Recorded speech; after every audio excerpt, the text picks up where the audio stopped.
Hi friends, welcome to Pendems kitchen. ఈరోజు వీడియోలో ఒంగోలులో మస్తాన్ హోటల్లో ఎంతో ఫేమస్ అయిన నెయ్యి కారం dosa A to Z original రెసిపీని మీకు చూపించబోతున్నాను. ఒక్కసారి కనుక ఈ దోశ తిన్నారనుకోండి, జీవితంలో దీని రుచి మర్చిపోలేరు, అంత బాగుంటుంది అనమాట. ఈ దోశకి చాలా స్పెషల్స్ ఉన్నాయి. వీడియోని ఎక్కడ కూడా స్కిప్ చేయకుండా చివరి వరకు చూసి తప్పకుండా ఈ కాంబో రెసిపీని మీరు కూడా ట్రై చేసి చూడండి. దోశ చూశారు కదా, ఎంత క్రిస్పీగా ఎంత టేస్టీగా ఉందో. దోశ చూడగానే తినాలనిపిస్తుంది, అంత బాగుంటుంది అనమాట. సో ఇక ఏ మాత్రం ఆలస్యం చేయకుండా ఈ కాంబో రెసిపీని పర్ఫెక్ట్గా ఎలా ప్రిపేర్ చేసుకోవచ్చో వీడియోలోకి వెళ్ళి చూసేయండి. ఫస్ట్ మనం దోశల పిండిని ప్రిపేర్ చేసుకోవడం కోసం ఇలా ఒక గిన్నెను తీసుకొని ఇందులోకి 1 కప్పు రేషన్ బియ్యాన్ని కానీ, లేదంటే దోశల బియ్యాన్ని కానీ, లేదంటే మీరు అన్నం వండుకునే బియ్యాన్ని కానీ, ఏవైనా సరే 1 కప్పు బియ్యాన్ని వేసుకోండి. నెక్స్ట్ ఇందులోకి మీరు ఏ కప్పుతో అయితే బియ్యాన్ని కొలుచుకొని తీసుకుంటారో అదే కప్పుతోటి 1/2 కప్పు మినపగుళ్ళని వేసుకోండి. అలాగే 1 టీ స్పూన్ దాకా మెంతులను కూడా వేసుకోండి. ఇలా మెంతులు వేసుకోవడం వల్ల దోశ వేసుకున్నప్పుడు చక్కగా స్టిక్ అవుతుంది అనమాట. దానివల్ల దోశ క్రిస్పీగా వేగుతుంది, అలాగే మంచి కలర్ లో కూడా వస్తుంది అనమాట. తర్వాత ఇందులోకి 1/2 కప్పు లావుగా ఉండే సగ్గు బియ్యాన్ని వేసుకోండి. ఇలా సగ్గు బియ్యాన్ని వేసుకోవడం వల్ల దోశ లోపల మనకి స్పాంజీగా వస్తుంది అనమాట. ఇవన్నీ వేసుకున్న తర్వాత శుభ్రంగా కడిగేసి ఒక 3-4 గంటల సేపు నానపెట్టుకోండి. సో నేనైతే ఇక్కడ 4 గంటల సేపు నానపెట్టాను. 4 గంటల తర్వాత చూసారా, చక్కగా నానిపోయి సగ్గుబియ్యం ఇలా బాగా మెత్తగా నానిపోవాలన్నమాట. ఇలా నానపెట్టుకున్న ఈ బియ్యం పప్పుల్లో నుంచి నీళ్ళన్నీ కూడా తీసేసి ఈ బియ్యం పప్పుల్ని మిక్సీ జార్కి సరిపడా వేసేసుకొని తగినన్ని నీళ్ళని పోసుకుంటూ పిండిని బాగా మెత్తగా వెన్నలాగా గ్రైండ్ చేసుకోవాలి. ఎక్కడ కూడా బరక అనేది లేకుండా ఈ పిండిని బాగా మెత్తగా గ్రైండ్ చేసుకోవాలి. చూసారు కదా, ఇలా బాగా మెత్తగా గ్రైండ్ చేసుకున్న ఈ పిండిని ఒక పెద్ద గిన్నెలోకి వేసుకొని మూత పెట్టేసి కనీసం ఒక 8 గంటల సేపు రూమ్ టెంపరేచర్లోనే ఫర్మెంట్ చేసుకోవాలి. పిండిని గ్రైండ్ చేసిన వెంటనే ఫ్రిడ్జ్లో పెట్టకూడదు. ఒక 8 గంటల సేపు రూమ్ టెంపరేచర్లో పిండి పులిసిన తర్వాత మాత్రమే ఫ్రిడ్జ్లో పెట్టుకోవాలి. సో ఇలా 8 గంటల సేపు పిండి పులిసిన తర్వాత మీకు చూపిస్తున్నాను చూసారా, చక్కగా పొంగి ఈ విధంగా రెడీ అవుతుంది అనమాట పిండి. ఇప్పుడు ఈ పిండిని ఒకసారి కలిపేసుకొని ఇందులోకి రుచికి సరిపడా ఉప్పుని వేసుకోండి. అలాగే దోశ మనకి మంచి రంగులో రావడం కోసం 1 టీ స్పూన్ దాకా చక్కెరని వేసుకోండి. అలాగే ఇందులోనే ఒక స్పెషల్ ఇంగ్రీడియంట్స్ 4 టేబుల్ స్పూన్ల పుల్లటి పెరుగుని వేసుకోండి. ఈ పుల్లటి పెరుగును వేసుకొని దోశల పిండిలో ప్రిపేర్ చేస్తారనమాట. దోశ అయితే చాలా చాలా రుచిగా ఉంటుంది. మీ దగ్గర ఒకవేళ ఆ టైంకి పుల్లటి పెరుగు అవైలబుల్గా లేకపోతే కమ్మటి పెరుగు అయినా సరే వేసుకోవచ్చు. సో మొత్తానికి మనకి దోశ పిండి కన్సిస్టెన్సీ చూసారు కదా, ఈ వీడియోలో చూపిస్తున్నట్లుగా మరీ పలుచగా మరీ చిక్కగా లేకుండా ఈ విధంగా ప్రిపేర్ చేసుకోవాలన్నమాట. సో మనకి దోశల పిండి రెడీ అయిపోయింది. నెక్స్ట్ ఇప్పుడు ఈ దోశలోకి వడ్డించే పుట్నాల పప్పు చట్నీని ఎలా ప్రిపేర్ చేసుకోవాలో చూపిస్తాను. ఈ చట్నీని ప్రిపేర్ చేసుకోవడం కోసం మిక్సీ జార్లోకి 3/4 కప్పు వరకు పచ్చి కొబ్బరి ముక్కల్ని వేసుకోండి. నెక్స్ట్ ఇందులోకి అదే కప్పు తోటి 1 కప్పు పుట్నాల పప్పుని వేసుకోండి. వీటినే వేయించిన శనగపప్పు, చట్నీ పప్పు అని కూడా అంటారు.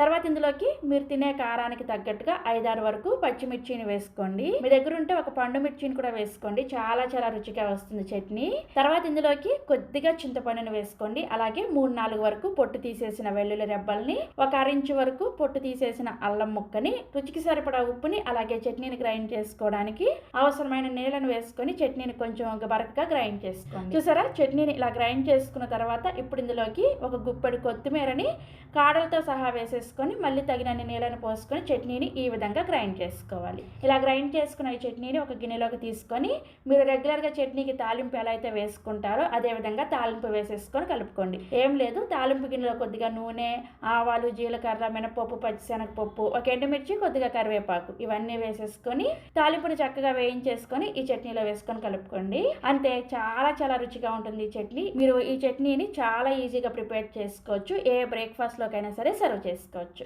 సో మనకి చట్నీ రెడీ అయిపోయింది కదా. నెక్స్ట్ ఇప్పుడు ఒంగోలు స్పెషల్ ఉల్లిపాయ టమాటా ఎర్రకారాన్ని ఎలా ప్రిపేర్ చేసుకోవచ్చో చూపిస్తాను. ఇదైతే కడప ఎర్రకారం కాదనమాట, ఈ దోశలకి స్పెషల్ గా వడ్డించే ఎర్రకారం. ఈ ఎర్రకారాన్ని ప్రిపేర్ చేసుకోవడం కోసం మిక్సీ జార్లోకి ఒక 8 నుంచి 10 వరకు పొట్టు తీసేసిన వెల్లుల్లి రెబ్బల్ని వేసుకోండి. నెక్స్ట్ ఇందులోనే ఒక 8 నుంచి 10 వరకు ఎండుమిర్చిని, 2 మీడియం సైజ్ లో ఉండే ఉల్లిపాయల్ని ఇలా పెద్ద ముక్కలుగా కట్ చేసుకొని వేసుకోండి. అలాగే 2 మీడియం సైజ్ లో ఉండే పండిన టమాటాలను కూడా ఇలా ముక్కలుగా కట్ చేసుకొని వేసుకోండి. అలాగే 1 టీ స్పూన్ దాకా జీలకర్ర, రుచికి సరిపడా ఉప్పును కూడా వేసేసుకొని ఎక్స్ట్రా నీళ్ళేమి వేసుకోకుండా బాగా మెత్తగా గ్రైండ్ చేసుకోండి. మనకి ఉల్లిపాయల్లో అలాగే టమాటాల్లో వచ్చే నీళ్ళే సరిపోతాయి అనమాట. మళ్ళీ ఎక్స్ట్రాగా నీళ్ళేమి వేసుకోకుండా ఇలా మెత్తగా గ్రైండ్ చేసుకోవాలి. ఇలా గ్రైండ్ చేసుకున్న ఈ ఉల్లిపాయ టమాటా కారాన్ని ఒక గిన్నెలోకి తీసుకోండి. ఇంతేనండి, చాలా చాలా రుచిగా ఉంటుంది. దీనికి మళ్ళీ ప్రత్యేకంగా తాలింపు ఇవేమి వేసుకోవద్దు, ఇదే విధంగా సర్వ్ చేసుకోవాలి. నెక్స్ట్ ఇప్పుడు నల్ల కారాన్ని ఎలా ప్రిపేర్ చేసుకోవాలో చూపిస్తాను. ఈ నల్ల కారం అయితే చాలా చాలా చాలా రుచిగా ఉంటుంది. ఈ నల్ల కారాన్ని ప్రిపేర్ చేసుకోవడం కోసం ప్యాన్ లోకి 2 టీ స్పూన్ల వరకు నూనె వేసుకొని వేడి చేసుకోండి. నూనె వేడైన తర్వాత ఒక పెద్ద నిమ్మకాయ సైజ్ అంత చింతపండు, గ్రాముల్లో చెప్పాలంటే ఒక 20 గ్రాముల వరకు చింతపండుని ఈనెలేమీ లేకుండా తీసేసి ఇలా విడివిడిగా చేసుకొని వేసుకోండి. ఈ చింతపండుని కనీసం ఒక 2 నిమిషాల పాటు లో ఫ్లేమ్లోనే వేయించుకోండి. ఇలా వేయించుకున్నారనుకోండి మనకి నల్లకారం ఎక్కువ రోజులు నిలవ ఉంటుంది అనమాట. ఇలా వేయించుకున్న తర్వాత ఇప్పుడు ఇందులోకి 1 టేబుల్ స్పూన్ దాకా పచ్చిశనగపప్పుని అలాగే 1 టేబుల్ స్పూన్ దాకా మినపగుళ్ళను కూడా వేసుకొని లో టు మీడియం ఫ్లేమ్లోనే ఇవి కొద్దిగా వేగేంత వరకు కలుపుకుంటూ వేయించుకోవాలి. సో మనకి మినపగుళ్ళు పచ్చిశనగపప్పు కొద్దిగా వేగిన తర్వాత ఇప్పుడు ఇందులోకి 1 గుప్పెడు ఎండుమిర్చిని ఇలా ముక్కలుగా తుంచుకొని వేసుకోండి. ఇవి గ్రాముల్లో చెప్పాలంటే ఒక 20 గ్రాముల వరకు ఉంటాయి అన్నమాట. ఎండుమిర్చిని ఇలా ముక్కలుగా తుంచుకొని వేసుకుంటేనే లోపల గింజలు కూడా చక్కగా వేగి ఈ నల్లకారం చాలా రుచిగా వస్తుంది అనమాట. ఈ ఎండుమిర్చిని కూడా లో ఫ్లేమ్లోనే కొద్దిగా వేయించుకోవాలి. సో ఎండుమిర్చి కూడా ఇలా కొద్దిగా వేగిన తర్వాత ఇందులోకి ఒక 20 గ్రాముల వరకు అంటే 1 గుప్పెడు వరకు ధనియాలను వేసుకోండి. చిన్న కప్పుతోటి 1 కప్పు వేసుకుంటే సరిపోతుంది. ధనియాలను కూడా 1 నిమిషం పాటు లో ఫ్లేమ్లో వేయించుకోండి. 1 టీ స్పూన్ దాకా జీలకర్ర అలాగే ఒక 10 వరకు మెంతులను వేసుకోండి. మెంతులు మరీ ఎక్కువగా వేసుకోవద్దు, ఒక 10 నుంచి 12 వరకు వేసుకుంటే సరిపోతుంది. వీటిని కూడా లో ఫ్లేమ్లోనే కొద్దిగా వేయించుకోవాలి. సో 1 నిమిషం పాటు వేయించుకున్న తర్వాత ఇందులోకి 1 రెమ్మ కరివేపాకును కూడా వేసుకొని వేయించుకోండి. కరివేపాకుని మరీ ఎక్కువగా వేసుకున్నారంటే కరివేపాకు కారం అయిపోతుంది అనమాట. జస్ట్ కొంచెం వేసుకొని కరివేపాకు క్రిస్పీగా అయ్యేంత వరకు వేయించుకోండి. ఇలా వేగిన తర్వాత ఇప్పుడు ఇందులోకి ఒక 10 నుంచి 15 వరకు వెల్లుల్లి రెబ్బల్ని పొట్టుతో సహా వేసేసుకొని మరొక 2 నిమిషాల పాటు లో ఫ్లేమ్లో వేయించుకోండి. సో ఇలా వేయించుకున్న ఈ దినుసులన్నీ కూడా పూర్తిగా చల్లారిన తర్వాత మిక్సీ జార్లోకి వేసుకొని ఇందులోనే రుచికి సరిపడా ఉప్పుని వేసుకోండి. నేనైతే ఒక 2.5 టీ స్పూన్ల వరకు ఉప్పుని వేసాను. ఉప్పుని వేసుకున్న తర్వాత ఈ విధంగా గ్రైండ్ చేసుకోవాలి. ఇలా గ్రైండ్ చేసుకున్న తర్వాత ఇప్పుడు ఇందులోకి మళ్ళీ ఒక 8 నుంచి 10 వరకు వెల్లుల్లి రెబ్బల్ని పొట్టుతో సహా వేసేసుకొని పల్స్ మోడ్లో ఈ కారాన్ని గ్రైండ్ చేసుకోండి. వెల్లుల్లి రెబ్బలు మనకు అక్కడక్కడ తగులుతూ ఉండాలన్నమాట. ఈ విధంగా గ్రైండ్ చేసుకోవాలి. ఇలా గ్రైండ్ చేసుకున్న ఈ నల్ల కారాన్ని పూర్తిగా చల్లారిన తర్వాత ఏదైనా ఒక ఎయిర్ టైట్ జార్లో స్టోర్ చేసుకున్నారనుకోండి 3-4 నెలల వరకు ఫ్రెష్గా ఉంటుంది. బయటే పెట్టుకోవచ్చు, ఫ్రిడ్జ్లో పెట్టాల్సిన అవసరం కూడా లేదు. చాలా చాలా రుచిగా ఉంటుంది.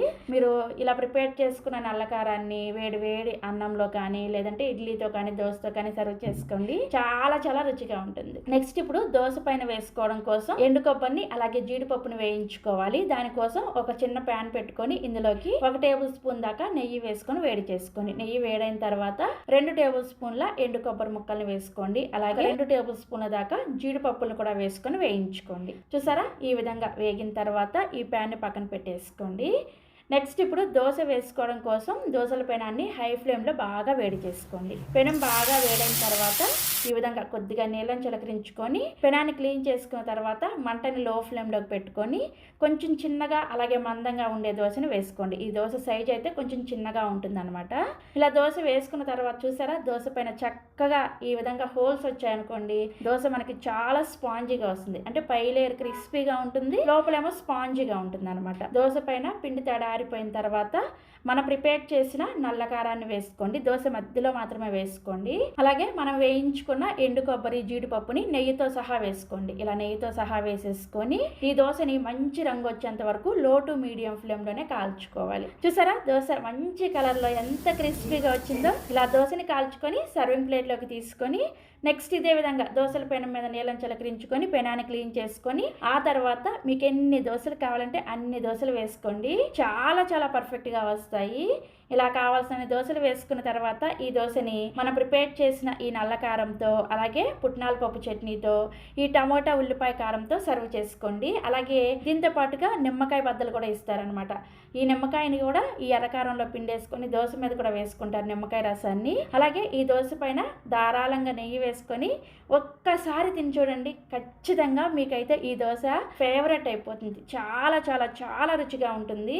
సో తప్పకుండా మీరు కూడా ట్రై చేస్తారు కదా. దోశ చూసారా? దోశ చూస్తే ఇప్పుడే తినాలనిపిస్తుంది ఎవరికైనా సరే. దోశ లోపల చక్కగా ఇలా ఎండు కొబ్బరి, జీడిపప్పు ఈ దోశతో పాటు తింటుంటే ఉంటుంది. చెప్పలేమండి అసలు ఆ రుచి. తింటే మీకే అర్థమవుతుంది. ట్రై చేయండి. ట్రై చేసి టేస్ట్ చేసిన తర్వాత మీ ఫీడ్బ్యాక్ని నాతో షేర్ చేసుకోవడం మర్చిపోకండి. మరిన్ని రెసిపీస్ కోసం వెంటనే మన పెండెమ్స్ కిచెన్ని సబ్స్క్రైబ్ చేసేసుకోండి. Thank you.